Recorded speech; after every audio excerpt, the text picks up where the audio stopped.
good morning, LinkedIn. My name is Joel Bennett, and I'd like to welcome you to this episode of Practical Leadership, an opportunity for you to learn more about how to be an effective leader and build leadership habits into your daily work. If you are tuning in live with us today, please say hello in the comments. Tell us where you're tuning in from. I already see we've got a few folks that have done so, a few Canadians that have already got here early, like Canadians do. Please do that. It's very helpful for us to know that there are people out there, and of course, we want you to be the star of the show too. If you joined us last week for our peak performance session with Sean Shepard, I'd love it if you'd share what you've been practicing over the last week to help you improve your own leadership or to tackle the goals that you have for yourself. So share any successes you've had, any challenges you've run up against. We'd love to hear that today. So let's see who has already joined the chat. We've got Sean Shepard. Sean, I put my plug in for you. So if you haven't been following Sean from last week, go ahead and do that. Debbie, great to have you joining us from Lakeville, Minnesota. Lisa Cox from Baltimore, Maryland. Emily from Oshkosh, Wisconsin. And this is your first session, first time caller, first time listener. That's awesome. Would love your comments along the way, Emily. So we'll keep letting folks drop stuff into the chat. Continue to do that. If you haven't attended these before, our sessions are really about tackling real leadership topics or challenges that you see in the workplace to really help you think about those differently, encourage you in your leadership journey, and also just provide you real simple ways to apply it within your daily practices or within your team. So as part of that, I've asked leadership experts from around the world to join me to provide their own perspectives or experiences. And today I'm excited to be joined by Christi Mertens from Invisible Discipline. Christi drives organizational effectiveness by developing leaders with disciplined habits, a theme that you've probably heard multiple times over the last number of weeks, to help create sustainable, systematic change. So thanks for joining me, Christi. It's great to have you here today. I'm excited to be here. This is fun. And to get to follow in Sean's footsteps. Yeah, I think we're gonna have a lot of fun today. So our topic for today is active listening and how it boosts collaboration in the workplace. And I'm excited to get started with Christi and her thoughts. But before we do that, I just want to reinforce to you that we'd love for you to be active in the comments. Please share your perspectives, your experiences. If you have questions, if you want to call BS, whatever, drop that into the chat, and as we can, we'll answer those questions today. If you're actually watching the recording, you're not off the hook either. We'd love to see your comments, and as soon as I see those after the session, I'll respond to them so you get your answers. So we've got a few more folks that have jumped in. Nancy from Toronto, thanks for joining us. Patrick from Duluth. Yeah, perfect. So it looks like we've got a good group here today. So let's go ahead and get started. So Christi, I know you do a lot of work around kind of the team space and how to develop effective teams and organizations. What do you feel like is the biggest challenge that you see in cross-functional teams around this topic? That's a good question, Joel.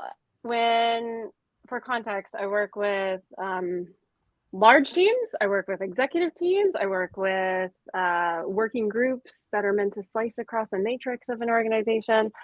And I see the same thing, regardless of whether it's somebody under a single leader or a group that is working, trying to bring together disparate people to achieve common goals. Some of the biggest challenges that I see is that knowledge is not shared freely. People go into protectionism mode. This is mine. I did this. I don't want to share it with you. We've all been there and seen that. I see hesitancy to try new things because that means that there's risk.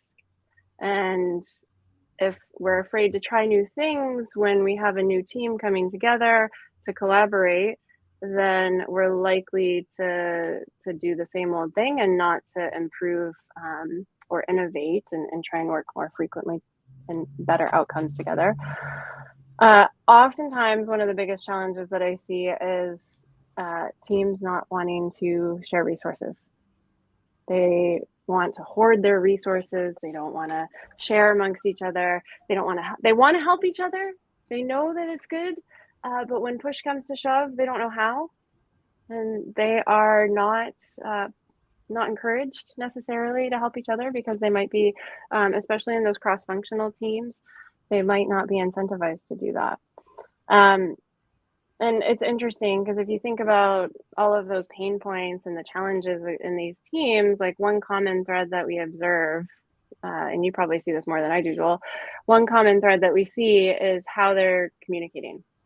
Like, what can you change inside of that environment where there's these challenges by using effective communication? And so that's one of the things that I like to talk about, the secret sauce in collaboration, because it's great to say, share resources, share knowledge, trust each other, help each other. That means we're effectively collaborating. But that's hard to get people to do. And so we focus on those small habits that you've been talking about in past sessions, such as more effective communication.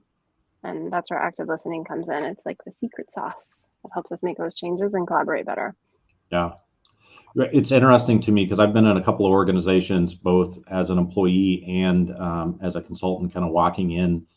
And in those organizations, I almost see that there's a competitive nature between departments or teams. And by competitive, I mean that they only see it as there can be one winner, right? And I do see this as one of the challenges because in those organizations, you are trying to reach an organizational goal or maybe a divisional goal, but at times, we have two different areas fighting against each other or not sharing because that would give the other area maybe a little bit of a leg up, or they may have the success and we don't get any of the kudos for it.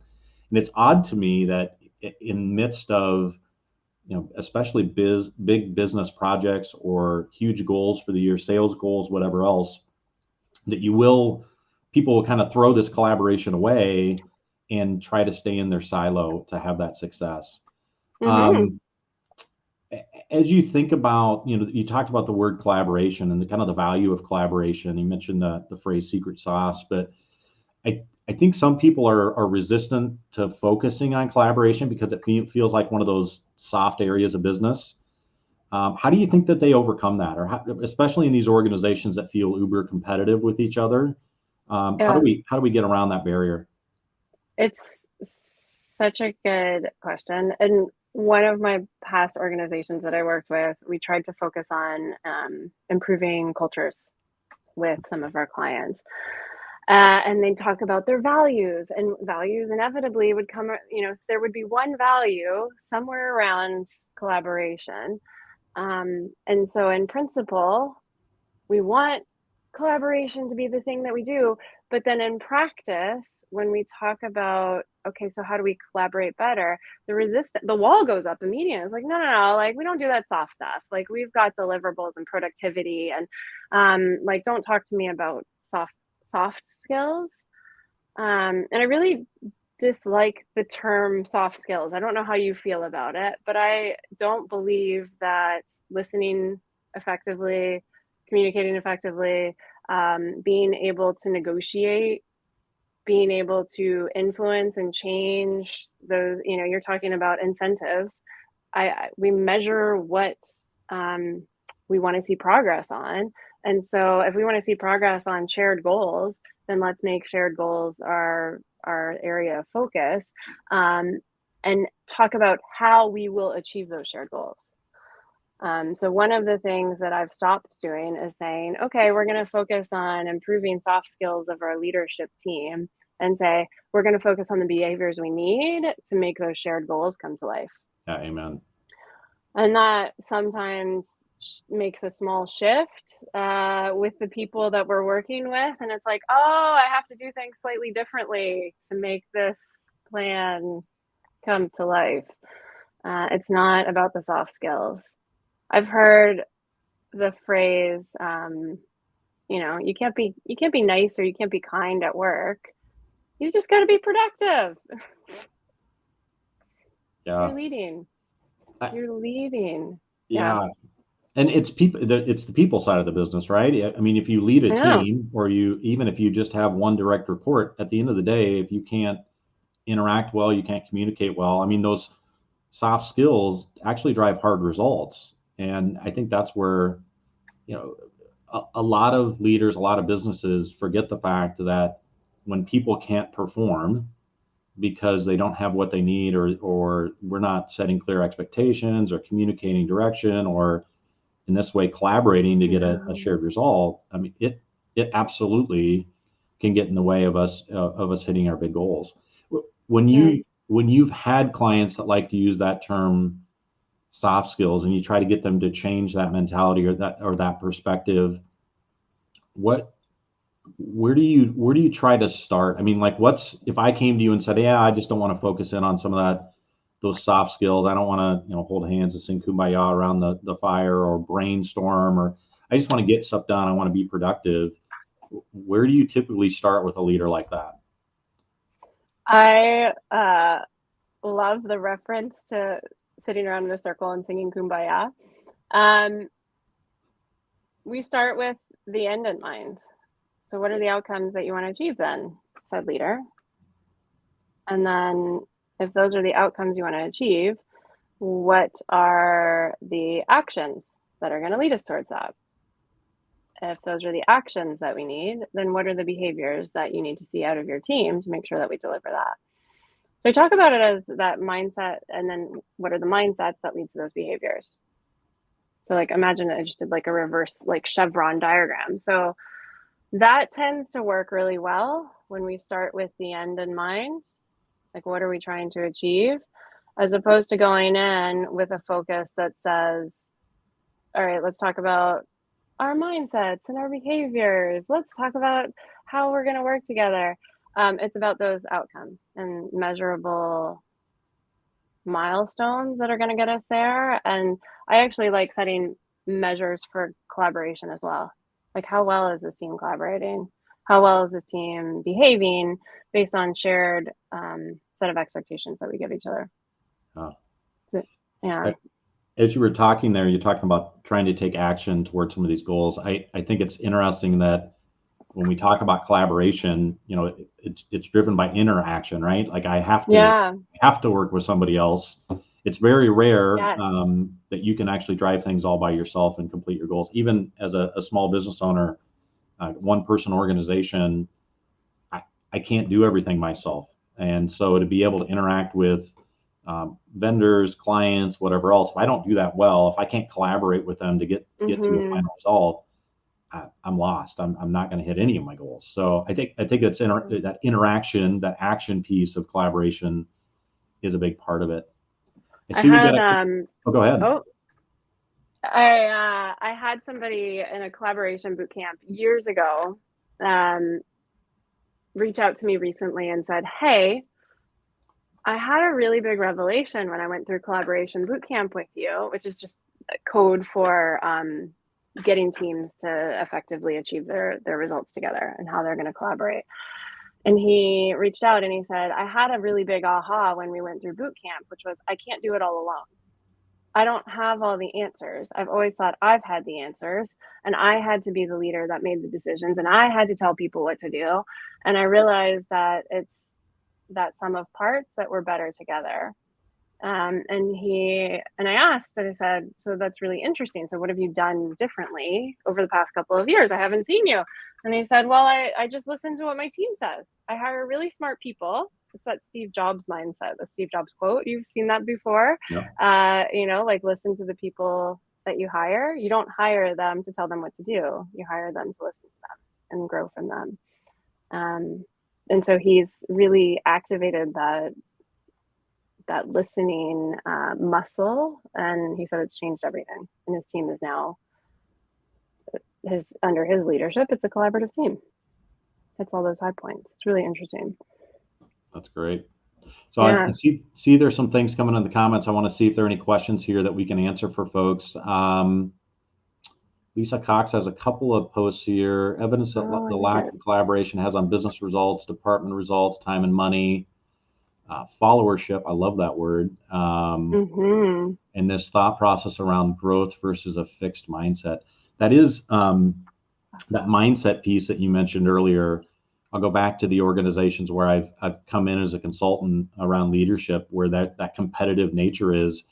I think this is a big part of the reason we see it, right? It's there can only be one winner, or there can only success can only look a certain way, and so if I give something, somebody else is going to have more than I do. And I think being able to say no, collaboration is about us pulling things together and having joint success, right?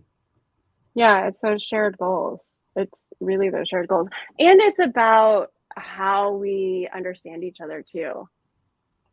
It's, are we really genuinely trying to get the best out of each other? Are we really genuinely trying to listen for other people's perspectives? Or are we just trying to get our own point of view across? And that, back up to the top of this conversation when you were asking about cross-functional teams and those working in silos trying to achieve their objectives, they're not listening to what's important to you or your priorities. They're focused, they've got the blinders on and they're trying to get their job done. Yeah. There's this concept of that I love. It's listen to understand. Stephen Covey shares this, right? We often listen to respond. We don't listen to understand. And if we can listen to understand people, if we can listen to put ourselves into their shoes and have some empathy for what they're going through and what their views are, what their ideas are, like this is where new fresh thinking comes from. It really gives us an upper edge in that team that wants to collaborate more effectively. Yeah. I see one other comment has come in. Patrick, I found, sorry, my comments just scrolled here. The only way I've found that works is to go over the top on restating the weekly grind using a couple of tools, A3 format for engineering types, business model canvas. I think, especially in collaboration, setting that expectation, or at least having shared language around what the goals are or what we're trying to accomplish, can be really, really helpful. So, and then Patrick and gave me I totally agree, Patrick, like the concept of the tools that we have in place and how we use those tools. So what are the tools that we put in place? What are the systems that we have in place? And how are the human beings actually using them? Yeah. Like we talk about being in the office or being on the floor or being on the site together. And in the virtual space, like there is that single source of truth. Where do we hold all of our information? Like what are those behavioral norms that we set for each other? How do we actually, it's great to have the information there, but are people actually using it and accessing it? It's always a big challenge. Yeah. Totally. Well, so let's get to I have to read this book. Yeah, let's get to the meat of it. I saw the book. I'm a little bit worried that Patrick has realized that that he talks about an old children's book, that my reading level is at the children's level, which sometimes it probably is. But I'm gonna have to check out Dipper in the Bucket. That is not one I'm familiar with. But let's get to the meat and potatoes. If I'm a leader who is recognizing that I'm not very good at this, that I tend to listen to respond instead of listening to understand, how can I start improving my own active listening skills? Sorry, what? Okay, a little bit of a meta conversation here. I appreciate it. So how can I start to improve my active listening? So I obviously did that on purpose. One of the first things is to just make up your mind that you're ready to listen. So how many times do you go into, especially in virtual meetings, you go into these meetings and you're one of 10 attendees and you turn your camera off? Are you there to listen? Are you ready to actually listen? My husband and I get in fights all the time because he will actually do this. And I'm like, you're not listening to me. He's like, no, I am. I'm listening. I'm like, you're not listening. And so the first tip is actually be prepared to listen. It actually takes a state of mind. We are in this world of multitasking and we think we can do two things at once. So making sure that we're actually ready and prepared to listen, put the phone down, turn the notifications off. There's one client I had, so I do coaching of individuals as well. And I had this one executive who had a really big problem and feedback from the team that he didn't give them his full attention. Mm. And so we unpacked that. And what we unpacked was that he had an open door policy. People would come into his office and be like, hey, making up the name, hey, Joel, I need your attention on this. Can we get something done? And he would continue over here typing this email that he was working on and not giving the full attention to the person using this open door policy.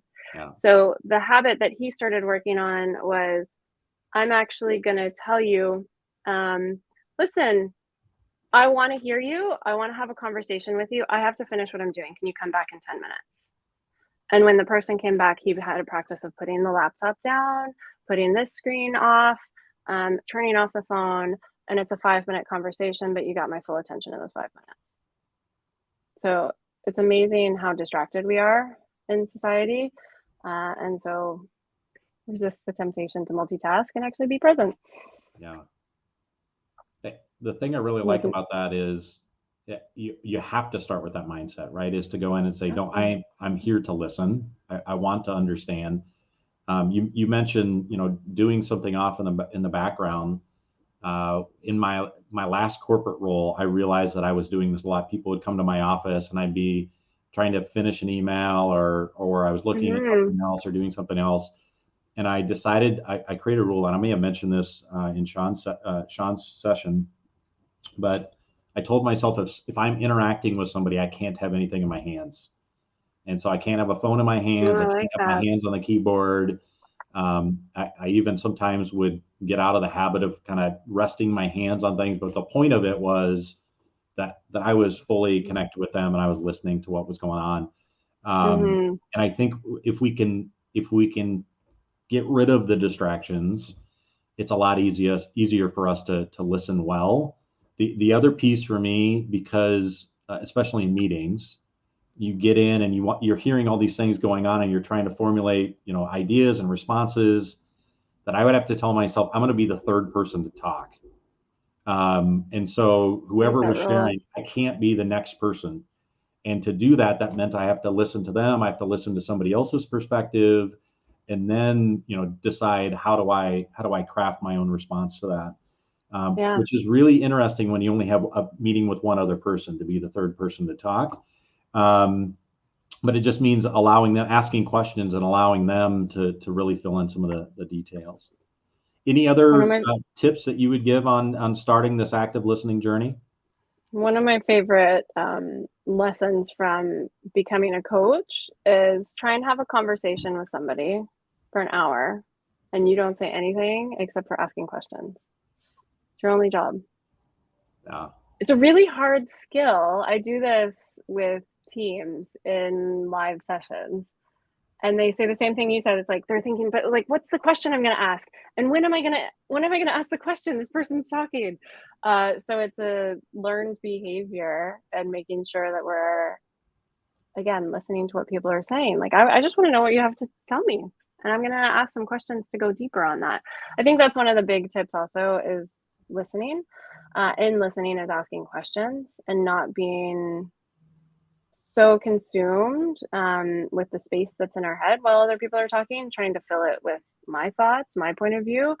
One of the most intriguing things, like weird Jeopardy facts, in English, our brains process 425 words a minute, and we speak about 125 words a minute. So we have the space floating in our head of 300 words that we can fill. And so this is why people can pay attention to what you're saying, but also be thinking about what's for lunch, thinking about how the laundry's going to get done, what time they're picking up the dog from the vet, all while we've been having this conversation in the past minute.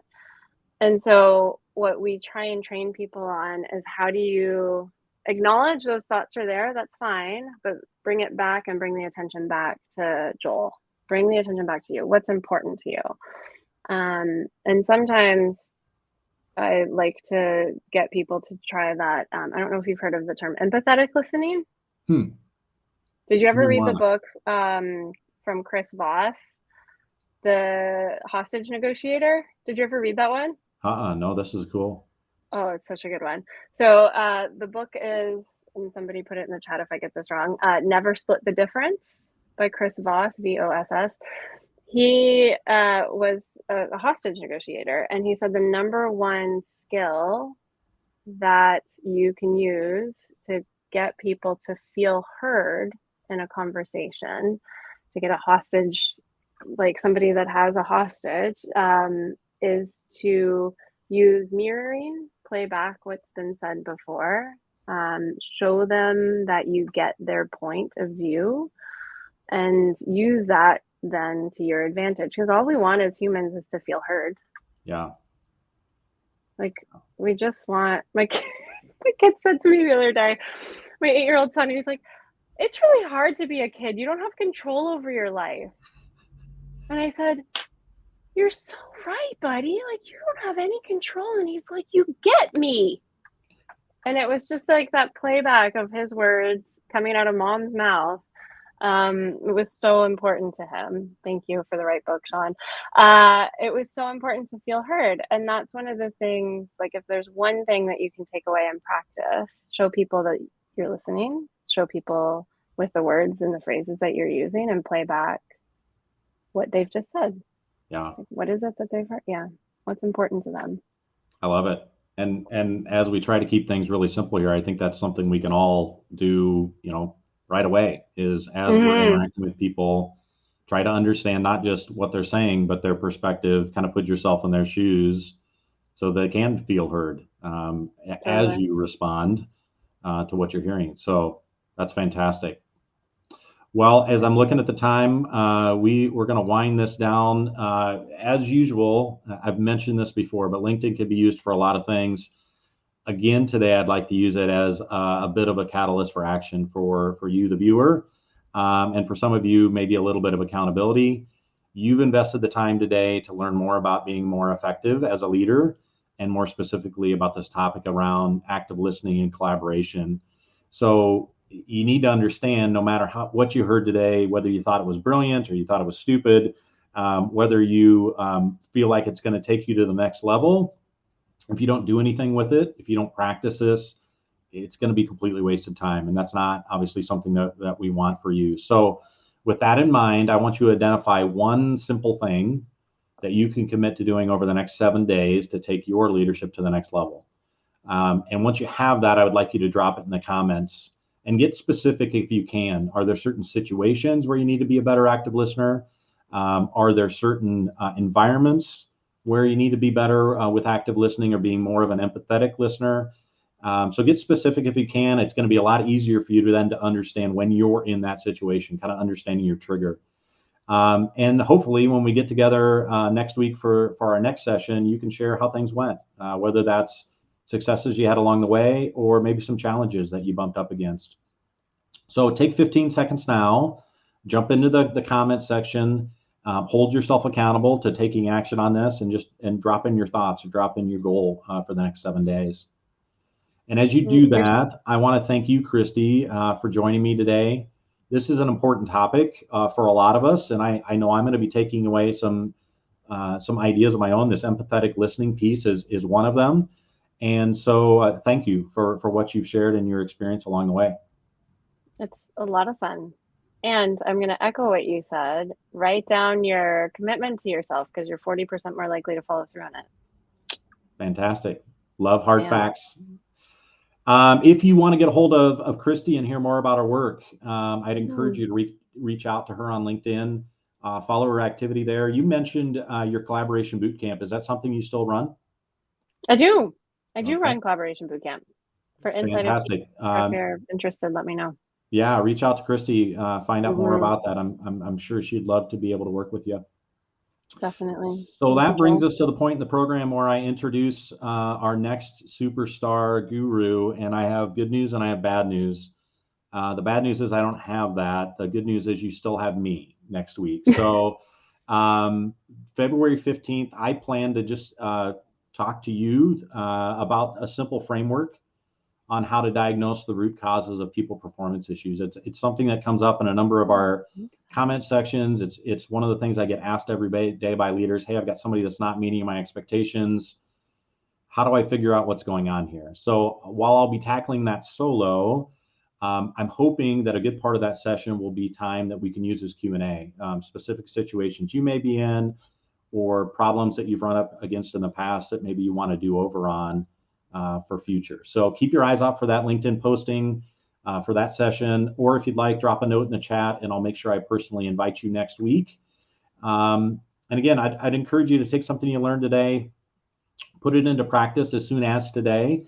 The sooner the better. The sooner you can get some small victories or some traction on this, the more the chances that you're going to keep doing it. And that's going to help you be the leader that your team needs from you right now. And again, if you found this useful, please join us again next Wednesday. And if you're willing, if you know somebody that may find value with it, share it with them. Invite them to come along with you virtually. And we'd love to have you. So if you stumbled upon this video and we are not connected, send me a connection request, mention this show, and we'll remedy that. But regardless, I want to thank you again for joining us, and I hope to see you again next week. Blessings.